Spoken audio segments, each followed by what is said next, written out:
जब एक राजा की नज़र भक्त की बेटी पर पड़ी और उसी क्षण वो कन्या नहीं बल्कि भयंकर सिंहनी के रूप में दिखाई देने लगी। महल में सन्नाटा छा गया। सिपाही भी कुछ सुन नहीं पा रहे थे।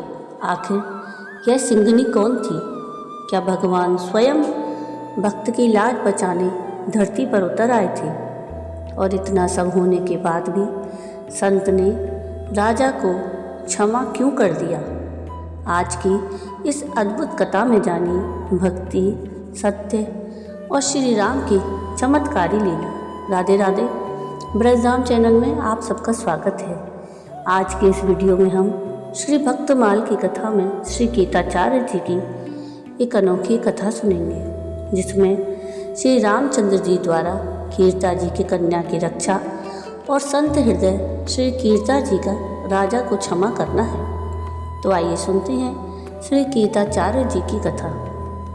श्री कीता जी महाराज का जन्म जंगल में शिकार करने वाली जाति में हुआ था, किंतु पूर्व जन्म के संस्कारों से आपकी चित्तवृत्ति अनिमेष रूप से भगवत स्वरूप में लगी रहती थी। आप सर्वदा भगवान श्री राम की कीर्ति का गान किया करते थे। साथ ही आपकी संत सेवा में बड़ी प्रीति थी। यहाँ तक कि जब आपके पास धन नहीं होता था तब आप संत सेवा के लिए भगवत भक्ति विमुख जनों को जंगल में लूट लिया करते और उनसे संत सेवा करते। एक बार की बात है, आपके यहाँ एक संत मंडली आ गई, किंतु आपके पास धन की कोई व्यवस्था नहीं थी। लूटने को कोई नास्तिक भक्ति विमुख भी नहीं मिला।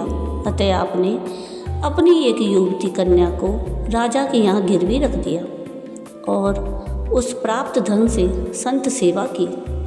आपको आशा थी कि बाद में धन प्राप्त होने पर कन्या को छुड़ा लूँगा।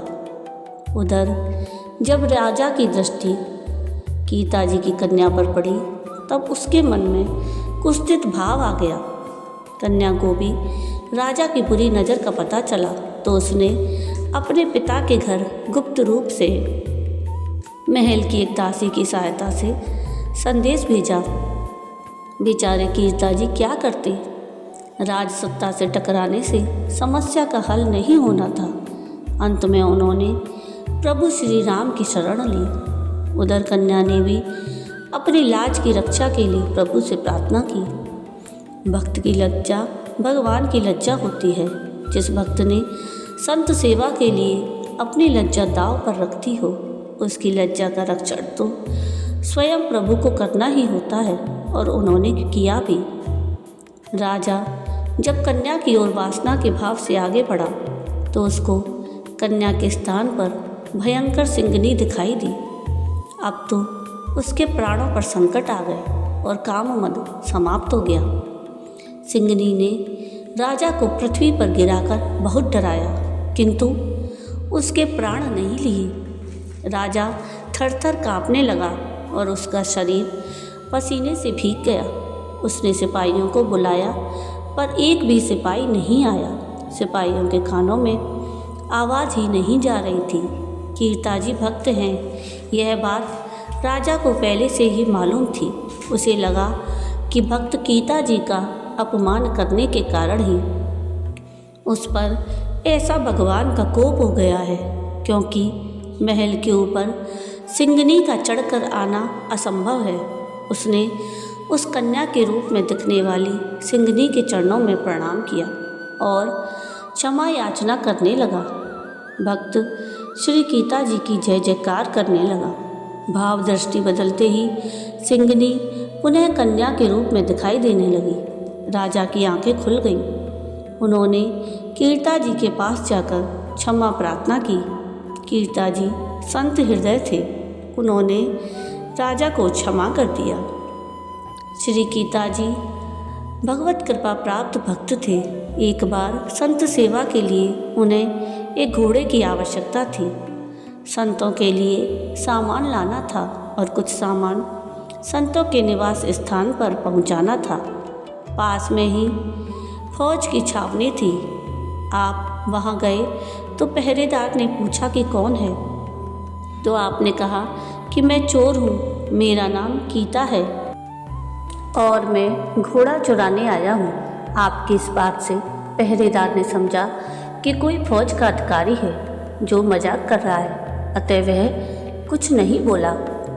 आप एक बढ़िया घोड़े को लेकर चले आए। दूसरे दिन छावनी में घोड़े की चोरी की बात से हड़कंप मच गया। पहरेदार ने गीता जी का नाम बताया और रात की सारी घटना बताई। तुरंत ही गीता जी के यहाँ फौजदार साहब सिपाही लेकर पहुँचे तो एक वैसा ही घोड़ा उनके यहाँ बंधा मिला, किंतु आश्चर्य की बात यह थी कि उस घोड़े का रंग सफ़ेद था, जबकि छावनी से चोरी हुए घोड़े का रंग लाल था।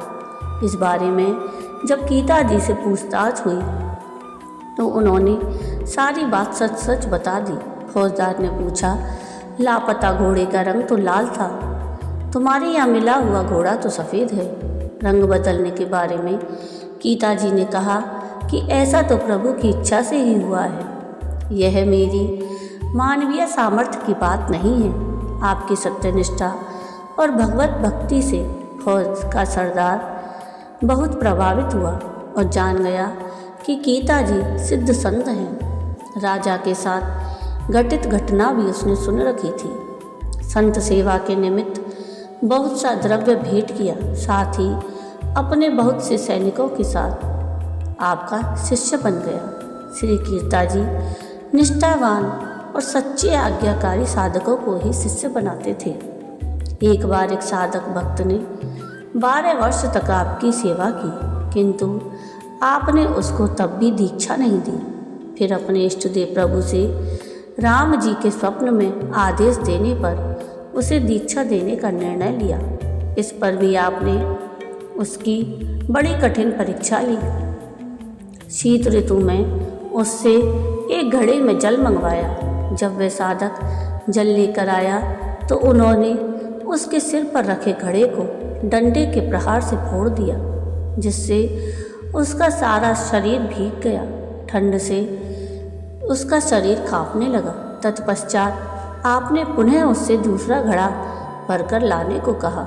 इस प्रकार आपने 7 घड़े उसके सिर पर फोड़ दिए। अंत में जब वह 8वां घड़ा भरकर लाया तो आपने उसको धैर्य और गुरु आज्ञा के प्रति निष्ठा की परीक्षा में उत्तीर्ण मानकर उसे दीक्षा दी।